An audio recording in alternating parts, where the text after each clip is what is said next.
The border, which foreshadows this next question from Carol Garvey in Sioux City. So she is looking for your 3 ideas when it comes to border security.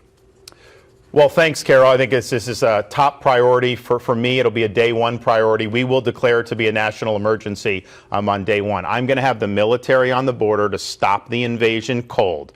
But one of the things we have to do is people come illegally. We've had millions under Biden. I'm going to deport them back to their home country. You have got to do that. Donald Trump promised the largest deportations in history. He deported less, believe it or not, than Barack Obama even did. So I'm going to do that. Number 2, we are going to build the wall and have Mexico pay for it. How do you do that? Mexico's just going to give us money. You charge fees on the remittances that workers send overseas. That'll raise billions. We'll build the wall. But most importantly, we're going to hold the Mexican drug cartels accountable. I'm going to categorize them as foreign terrorist organizations. That's going to give us an ability to use deadly military force against them. But here's why.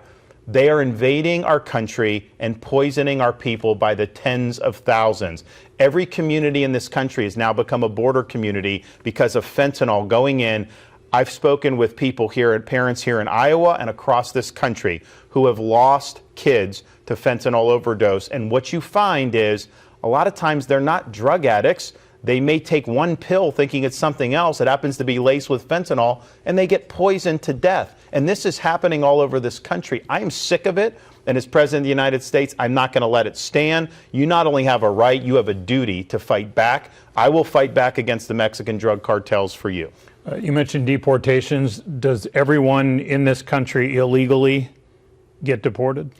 Everybody is subject to that. I think we're going to do the Biden 8 million.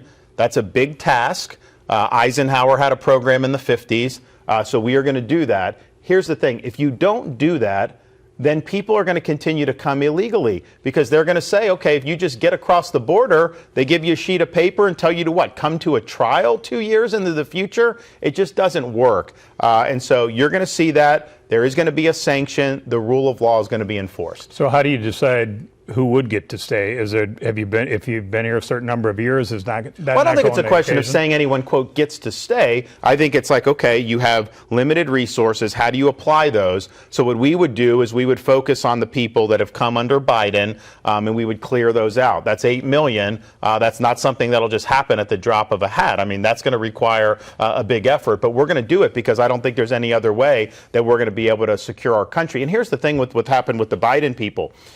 You have people from over 100 different countries that have come. You have people from Iran and other Middle Eastern countries. China have come across the southern border. We have made ourselves vulnerable to a terrorist attack because of what's happened at the southern border. I think the president owes an obligation to stop the invasion and to send those people back to Iran or China or Russia or all these other countries. Karen has a related question. Karen Thornton from Sioux City. The term she uses, some people won't like this term, but will you stop anchor babies from getting citizenship and then keeping the illegal family here? As you know, the policy here, and I believe this is in the Constitution, that if you're born in this country, then you would become you get citizenship. I believe former President Trump has talked about eliminating this. Where are you on this? Well, former President Trump said that in 2016. He said that he was going to eliminate what's called birthright citizenship for illegal aliens. Now, obviously, American citizens, when they have a kid, you're a citizen at birth. Everyone agrees with that. And the 14th Amendment was ratified to overturn Dred Scott versus Sanford, which was a terrible Supreme Court decision to ensure that African Americans were citizens. It was not intended to mean if you come illegally and you have a baby that somehow the baby becomes a citizen, because that means you can't deport the illegal parents. So I think that that's been interpreted wrongly. And yes, we will ensure that there is not automatic birthright citizenship for illegal aliens. I think it creates a bad incentive. If you just get across the border and you're here illegally and you have a child, then all of a sudden that's basically your ticket to stay in this country. That was not what that was intended to do. There will be litigation on that. It will likely be decided by the U.S. Supreme Court. But yes, we are going to end the practice and fight that fight. I have talked to some Iowa Christian conservatives who have followed how you flew out some migrants from Texas, flew them to Martha's Vineyard and had Florida taxpayers pay for that. They are saying that while they want more focus on border security, they do not, frankly, feel that is a Christian-like effort to take people from one state, move them to another, and then whatever the process is, to get them taken care of or whatever, what have you, in Martha's Vineyard. How do you respond to that? Well, actually, I mean, I don't think that that's a good analysis. I mean, these were people that were basically destitute. Biden wasn't doing anything. He's letting them in, and they're basically on the streets. And so they were transported to a sanctuary jurisdiction of Martha's Vineyard, partially because the policy should be they shouldn't come in illegally, period. But if Biden's letting them in, they should go to sanctuary jurisdictions. Martha's Vineyard's very wealthy. They had an office saying that they want anyone to come regardless of status. They held themselves out to be a sanctuary jurisdiction. That was much better for the illegal aliens to be in Martha's Vineyard than where they were. So if you don't like it because you think Martha's Vineyard came out looking bad because Martha's Vineyard wouldn't even take 50, well, that's fine. But it was definitely better for the illegal aliens.